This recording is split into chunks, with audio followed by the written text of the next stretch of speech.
Group champion হয়ে FIFA club বিশ্বকাপের knockout পর্ব নিশ্চিত করেছিল ব্রাজিলিয়ান ক্লাব ফ্ল্যামেঙ্গো।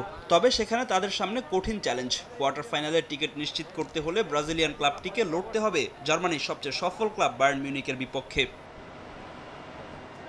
অন্যদিকে অকল্যান্ড সিটির বিপক্ষে গ্রুপ পর্বের শুরুটা দুর্দান্ত করলেও শেষ ম্যাচে হোঁচট খেয়েছে বায়ার্ন মিউনিখ। বেনফিকার বিপক্ষে 1 গোলের হারে গ্রুপ রানার্স আপ হয়ে নকআউট পর্ব নিশ্চিত করেছে বাভারিয়ানরা। তবে সেসব পেছনে রেখে এই ম্যাচ নিয়ে পরিকল্পনা করছেন বায়ার্ন কোচ ভিনসেন্ট কম্পানি। মাঠে নামার আগে ক্লাবটির বড় দুশ্চিন্তা জামাল মুসিয়ালাকে ঘিরে। ইনজুরি থেকে ফিরলেও খুব একটা স্বস্তিতে নেই এই মিডফিল্ডার। শেষ পর্যন্ত ফিট না হলে এই ফুটবলারকে ছাড়াই মাঠে নামবে জার্মান চ্যাম্পিয়নরা। অপেক্ষাকৃত কম শক্তিশালী হলেও ফ্ল্যামেঙ্গোকে ছোট করে দেখছেন না বাভারিয়ান কোচ ভিনসেন্ট কম্পানি।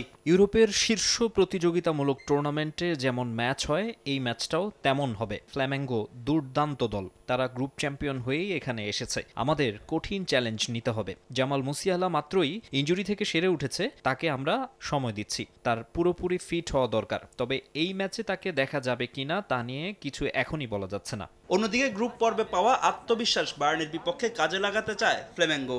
শক্তিমত্তায় প্রতিপক্ষ এগিয়ে থাকলেও তা নিয়ে চিন্তিত নন ক্লাবটির কোচ ফিলিপে লুইস। ব্রাজিলিয়ান ক্লাবটির সামনে জয় ছাড়া কোনো উপায় নেই বলেও জানান তিনি। দেখুন, ইউরোপিয়ান কোনো টিম যদি এই শিরোপা জিতে তাদের কিছুই আসে যায় না। তবে এই শিরোপা জয় আমাদের ক্লাবের সবার জীবনই বদলে দেবে। আমাদের সমর্থন দিতে অনেক ফ্যান এসেছে, তাদের জন্য হলেও এই ম্যাচটা জিততে চাই।